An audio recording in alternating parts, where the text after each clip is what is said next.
Soy Eddie Warman y estamos en 88.9 Noticias, información que sirve en iHeartRadio y en las redes de Eddie Warman y también ya en la página de Eddie Warman, eddiewarman.tv. Normalmente hablamos de la arqueología y pensamos lo que fue el pasado, el muy antiguo o el regular o el menos antiguo, como usted lo quiera llamar. Lo importante es que eso ya está descubierto y sigue desarrollándose tecnología para poder conocer más sobre esos descubrimientos ya expuestos. Pero ¿y el futuro cómo va a ser? ¿Cómo se va a utilizar la tecnología para poder descubrir lo próximo sin hacer tanto daño a la naturaleza? Por ejemplo, Linda Lasky, ella es antropóloga y la conoce usted de muchas veces que ha estado en el programa. Hoy nos explica, nos habla de el futuro de la arqueología, que me parece un gran tema, Linda. Muchas gracias. Gracias a ti, Eddie. Y efectivamente, hablar del futuro de la arqueología, cuando la arqueología trata de descifrar qué fue el pasado, cuáles fueron las improntas, las huellas que otros hombres y otras mujeres tiempo atrás hicieron, pues parecería que es una paradoja, ¿no? Que es una contradicción. Sin embargo, es una pregunta muy válida que todos los estudiosos de la arqueología nos hacemos. ¿Cómo se va a tratar de observar el proceso de lo que en el futuro? Pero el futuro casi que es el presente, es casi el día de hoy. Para empezar, podría decirte algo muy importante. En la arqueología siempre se tiene que preservar una parte para el futuro. ¿Qué quiere decir con esto? Que si tú estás trabajando en el sitio arqueológico de Teotihuacán o de Egipto o de el área maya o donde tú quieras, el grupo arqueológico de los arqueólogos siempre dejan deliberadamente una parte intacta, virgen. ¿Por qué? Para que la tecnología en el futuro, en 100 años o en 200 años, pueda entender más qué sucedía en ese contexto arqueológico. Y entonces esto está ligado a una noción muy importante. En arqueología, en el momento que tú pones una mano, ya sea una pala, ya sea una regla de medición, en el momento en que tú excavas, se altera el contexto arqueológico para siempre. Te voy a poner un ejemplo para que me entiendas. Es como un libro, si tú lo vas leyendo, cada página, y si cada página que lees en arqueología, metafóricamente hablando, arrancas la página. Nunca más vas a volver a tener el contexto original y virgen. Se va a cambiar. Desde todos los puntos de vista. Desde el punto de vista físico de cómo están la situación, cómo está el contexto, hasta el fechamiento, por supuesto. Por ejemplo, ¿por qué? En alguna de las otras entrevistas te dije, ¿por qué se altera el contexto temporal? Porque tú le arrojas tu presente, y estoy hablando coloquialmente, tu 2023 al sitio arqueológico, al momento en que tú, vamos a decir la palabra, lo descubres y lo cambias. Y al cambiarlo, todos los datos cambian. Entonces tienes que observar, registrar, excavar y finalmente interpretar. Por eso es importantísimo siempre dejar una parte virgen y que no se toque. Y como ejemplo, si vas a Teotihuacán vas a ver un montón como de montecitos, ¿no? que están por todas partes. Y justamente estamos caminando, el turista o el observador o el científico, sobre contextos arqueológicos originales e intactos. Intactos para que en un futuro, los investigadores del futuro, con mejor una tecnología, queremos pensar, más desarrollada y más avanzada, puedan tener interpretaciones más precisas. Ahora, ya que estamos hablando de eso, por supuesto que el presente se ha encontrado con el futuro. Existen ya maneras de interpretar que son radares, GPS, drones, drones. GPS, radares importantísimos, que ha hecho que la arqueología sea menos invasiva. Estamos tratando de hablar en un mundo de futuro futurístico, en donde casi como en una caricatura tú llegaras, hicieras una tomografía así tal cual como se oye, porque eso es lo que se hace, lo que hace el GPR, los radares estos, lo que hace el LiDAR, lo que hacen todos estos tipos de aparatos tecnológicos, y observas cómo está la estructura, cómo está organizada sin tocarla. Y eso es como el sueño de todos los arqueólogos. Sí, está la teledetección, lo que tú dices, la inteligencia artificial con el conjunto de datos que se han ido, que han alimentado todos los estudios, todos los libros, todos los recuerdos, todos los museos, y la realidad virtual también, porque imagino que reconstruyen con lo que ven, con lo que detectan con la tomografía o con la resonancia o con el GPS o el rayo, lo que sea. Son pues, rayos láser, efectivamente. Rayos láser pueden hacer una escenografía real o casi igual a la que existe. Exactamente. Y con este doble filo de la inteligencia artificial, tú llenas, abasteces de datos. O sea, aquí empiezas a hablar la importancia del dato. Un pequeño dato, todo lo que puede dar. ¿Qué es la inteligencia artificial? ¿No? ¿Qué es esta? Pero en realidad, entonces tú tienes que tener tus datos y a partir de los datos, a partir de esa tecnología, de estos radares, de estos láseres, de estos drones, tú dibujas exactamente qué es lo que hay adentro. Te voy a poner un ejemplo. En la pirámide del Sol, desde hace ya muchos años, no es de ahora, el equipo del Instituto de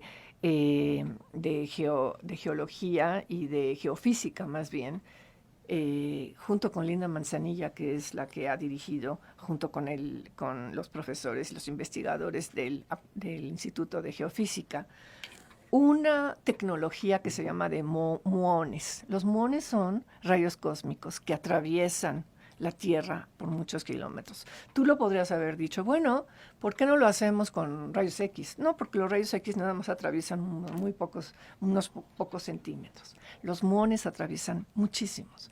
¿Para qué lo quieren hacer? Estos muones ya lo habían hecho desde años atrás en las pirámides de Giza, en Egipto. Y trataban de ver que si había algún tipo de oquedad, de orificio. Al haber algún tipo de oquedad, pues se podría pensar en algún tipo de ofrenda o de algún recinto funerario, y esto se traduce en términos mesoamericanos, sin saber si Teotihuacán o la pirámide del Sol precisamente es una pirámide dedicada a un recinto funerario o es parte del gobierno estatal. Okay. Hasta ahorita ha sido la segunda, ¿no? No se ha encontrado ningún tipo de recinto funerario, pero te das cuenta la importancia. Tú ves cómo van cayendo los muones, y estos muones, o rayos cósmicos, cambian, se desvían cuando hay alguna oquedad. Y es muy fácil nada más medirlos. Bueno, digo yo, no es muy fácil, pero existe la tecnología para medir cómo va cambiando. Y entonces, si tú ves una constante de cambio adentro de la pirámide, pues puedes interpretar que adentro hay una oquedad, y esa oquedad se puede traducir en una... Es decir, que se ha descubierto que sobre lo ya descubierto hay cosas que no se habían visto gracias a esta nueva tecnología. Exactamente, que ya ni está nueva, la verdad. O sea, ya no está nueva. Pero sigue habiendo, sí. O sea, toda la inteligencia artificial llevada, por ejemplo, con el rayo láser o con un rayo gamma o un rayo lo que quieras. Lo de los muones son rayos cósmicos. Exacto. Imagínate sumarlo a los datos que ya existen. De repente dicen, oye, aquí hay minerales que tienen energía y que no se habían determinado anteriormente. Exacto. Entonces te das cuenta la importancia. Entonces, ¿dónde se pusieron, para decirlo coloquialmente y que tenga que ver inclusive con Mesoamérica, con Teotihuacán, que está tan cerca? Abajo de Teotihuacán, de la pirámide del Sol, hay efectivamente una cueva mesoamericana, hecha por los teotihuacanos de ese momento, de ahí. Ahí pusieron todos sus aparatos, ahí pusieron su laboratorio, por así decirlo, todos sus medidores, todas sus computadoras, y entonces caen los rayos muones, los registran y hacen la interpretación geofísica, ¿no? Un segundo ejemplo interesantísimo también en Teotihuacán. No sé si te recuerdas que hace algunos años, entre la pirámide del templo de Quetzalcóatl, llovió un día en una época como hoy y se hizo una oquedad natural tremenda. A partir de esa oquedad natural fueron y vieron qué era lo que sucedía y qué es lo que encontraron, un túnel aproximadamente como de 100 metros. Claro, esto les tomó muchísimo tiempo en excavarlo y llegar.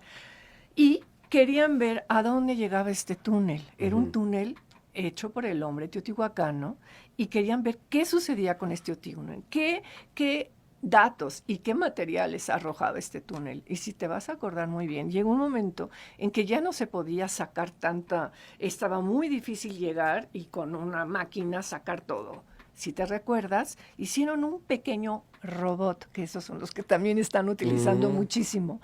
Un robot tan pequeñito como los robots que están usando los niños, que desde afuera tú lo puedes estar monitoreando y grabando. Entonces tú ya puedes entrar a los orificios más pequeños que puedan haber para ver hasta dónde llega, qué hay. Y entonces tú afuera, en tu celular, vas viendo qué es lo que está sucediendo ahí adentro. Eso es arqueología del futuro. ¿Y se vale eso en arqueología? ¿O tienen que ir los arqueólogos y los antropólogos y todos esos multidisciplinarios a analizar lo que hay ahí adentro realmente en físico? Por supuesto que obviamente primero entró el arqueólogo, que se llama Sergio Gómez, entró con su equipo y estuvo viendo qué era lo que sucedía. Llegó un momento y sacó muchísimo material arqueológico importante, así como cascajo, obvio, hasta que llegó un momento en que ya no se podía pasar y que entonces ya era realmente, la único que podía pasar era un pequeño robot, pequeño, con sus 4 llantas, con su cámara digital, con su luz, obviamente, maravilloso, como un juguete que podría tener que podría ser el sueño de cualquier niño. Escaneo de láser terrestre, lo que se llama el LIDAR, es lo que permite crear modelos en tercera dimensión precisos de un paisaje o precisos de un descubrimiento arqueológico. Esto ha sido fundamental para las ciudades perdidas, Linda, que se sabía que había ahí en la selva, por ejemplo, algo, pero no se sabía qué.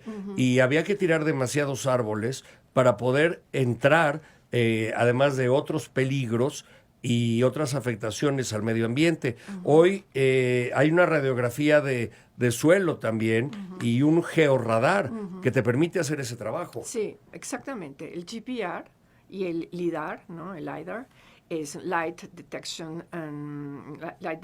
Lo que te hace son alfombras de diferentes colores, en donde tú puedes entender qué es lo que está sucediendo sobre la superficie de objetos tan pequeños como el fragmento de una tumba. Entonces, puedes tener una información impresionante en subsuelo, no nada más en el subsuelo terrestre, sino también acuático. Entonces, puedes tener una información impresionante. Aquí estoy hablando, por ejemplo, del LIDAR y demás. Es algo muy parecido, porque es en tercera dimensión, es algo muy parecido en medicina al PET, ¿no? Al Positron Emission Tomography, ¿no? Que te da la diferenciación de ciertos colores, texturas en arqueología, te da la intención de qué es lo que se está buscando. Y es realmente maravilloso. Nada más para ponerte en contexto temporal, hace muy poco la tecnología nada más era fotografía aérea, que era muy importante ya. Y entonces un avión tomaba una serie de secuencial de fotografías, 1, 2, 3, 4, fotografías normales, no digitales, sino analógicas, como hace unos 25, 30 años, y eso era la información que tenías. Y entonces tú cuando observas que hay algo diferente, cuando ves en un lugar trazos lineales, ángulos rectos, que la naturaleza, nosotros sabemos, nunca Claro. va a haber un ángulo recto o una línea que converge con otra línea, ¿no? Entonces siempre ahí se vuelven lugares claves, sospechosos, si quieres así llamarlo. Entonces, ¿cómo se ha desarrollado? Como en medicina, exactamente, ¿no? De encontrar una tomografía y ver una ultrasonido. Es realmente ultrasonidos de lo que está sucediendo Por abajo. ejemplo, con la realidad aumentada, la realidad virtual aumentada, ¿es 100% igual a cuando estás bajo la cueva? Vamos a suponer que detectan que hay una cueva. Entonces, el algoritmo de esta máquina con la realidad aumentada, de tu visor genial, tú estás viendo una cueva, pero esa cueva es igual a cuando entras y la iluminas. Tiene las mismas piedras, tiene la misma forma, los mismos relieves. Mira, es muy buena pregunta y te voy a decir por qué. Porque en realidad sí es lo mismo. Sin embargo, considero que nunca va a ser como la interpretación de una persona. Porque o sea, por más datos y por más precisión que pueda tener la inteligencia artificial, siempre va a haber algo que va a ser esta intuición, en donde la verdad ningún robot va a tener. Ahora, tienes también lo que es lo que se llama datación avanzada, que es un conjunto de información obtenida a partir de radiocarbono y otros elementos de iluminación y detección de ciertos materiales, que a lo mejor pueden descubrir que hay mercurio, que hay radio, que hay... Veto a saber qué, ¿no? Sí, estamos ahorita tocando algo muy importante que me ha faltado decir, que son todas las pruebas electroquímicas, ¿no? Siempre, Además, o sea, todas las pruebas electroquímicas son importantísimas ya que te estás enfrentando a un contexto arqueológico. Eso te va a hacer cosas tan sencillas, o sea, para poner un ejemplo coloquial, de saber si hay calcio o si hay fosfato. Si hay calcio, estás pensando en un lugar que en términos muy mesoamericanos, muy mexicanos, que están haciendo tortillas, ¿me entiendes? Que está haciendo, que es una cocina cuando encuentras calcio. Cuando encuentras fosfatos, es lo más seguro que estás encontrando un lugar en donde hay secreciones, no sé, o sea, humanas, ¿me entiendes? De todo índole, ¿no? Entonces, siempre estos sí son muy antiguos, ¿no? O sea, desde que la arqueología y desde que la química se encuentran como multidisciplina, pues sí vas a llegar y hacer toda una serie como de datos y de pruebas electroquímicas para saber si es una cosa, y son realmente muy sencillas, ¿no? y en la ¿Verdad? luminiscencia, ¿en qué se ha avanzado? En la luminiscencia, o sea, para hablar más bien de fechamiento, todos los fechamientos tienen sus límites, ¿no? Inclusive el mismo tiempo te lo va dando, ¿no? Y entonces, en C14, que tú estabas hablando hace un segundo, el C14 se entiende que es una datación, un fechamiento, porque el carbono radioactivo a través del tiempo se va degradando, pero esta degradación es medible y en ese sentido es la clave de lo que estás buscando. Es decir, el carbono, el momento en que tú mueres, o sea, cualquier ser humano muere, no nada más humano, sino cualquier árbol o cualquier animal, su carbono que estaba absorbiendo también de los rayos cósmicos, en ese momento se detiene y empieza a degradarse. Y esa degradación es medible hasta cierto punto. Llega un momento que más atrás, cuando ya es muy antiguo, digamos, ya no se puede hacer más, ¿me entiendes? Ya te encuentras con que necesitas otro tipo, urano, otro tipo de pruebas geoquímicas, ¿me entiendes?, para poder hacer el fechamiento. Y aquí lo he hablado muchas veces, que el fechamiento es importantísimo para poder ubicar dónde estás parando ante el contexto y ante el objeto que te estás enfrentando. Ahora, a mí me viene a la cabeza lo que sería la arqueología espacial. ¿Y la arqueología subacuática existe? Por supuesto que existe arqueología subacuática, ¿no? O sea, de hecho, Pilar Luna, que es una de las arqueólogas mexicanas que ha sido más importante al respecto, y todos los barcos, todas las costas, te metes, tienes que saber bucear muy bien y aplicar todo tu conocimiento científico, arqueológico, todo, pero debajo del mar. Entonces, por supuesto que existe. Y de arqueología espacial, pues ahí sí no te podría contestar, no tengo idea. O sea, imagínate que de repente encuentran algo por ahí en Marte o en la Luna o yo qué sé, ¿no? No, pues entonces van a tener que aplicar las mismas técnicas en el sentido científicas de que siempre tiene que ser replicable, siempre tiene que ser perfectible, siempre tiene que ser organizada, siempre la técnica. Seguramente ya lo están aplicando, pero no han encontrado nada o no han querido compartir nada. Mira, ¿qué sucede en Marte? Bueno, sucede lo que sucede en Marte, seguramente me dirán qué es lo que está sucediendo en Marte, pero ya llamarle como arqueólogo, bueno, arqueología citadina, por supuesto que existe, ¿no? De arqueología del siglo XXI, por supuesto que existe. La basura que tú tiras o la basura que yo tiro, se puede observar y saber quién es la persona que está atrás de ese basurero. De hecho, los basureros siempre han sido tesoros para los arqueólogos, ¿no? No nada más. Entonces, claro, la arqueología citadina, puedes observar cómo se van moviendo las ciudades, cómo va cambiando la fase de la propia ciudad, cómo se va ampliando, cómo se va reduciendo y cuáles son las causas y cómo las observas materialmente. En alguna otra ocasión te explicaré la teoría de uno de mis maestros preferidos, que se llama Juan Yadeom, cómo puedes observar en la ciudad que algo está a punto de caer, en cómo se va expandiendo hasta un límite que está a punto de entrar en el colapso y en el decaimiento para después volver a resurgir. Qué increíble. Pues sí, ese es un tema próximo para que lo anotes. Yo también. ¿Cómo se le llamaría? Se le llamaría...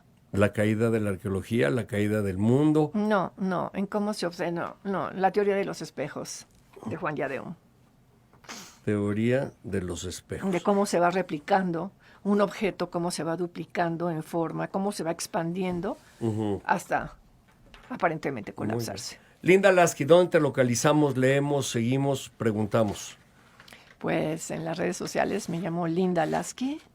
Y es linda-lasky-mar@hotmail.com.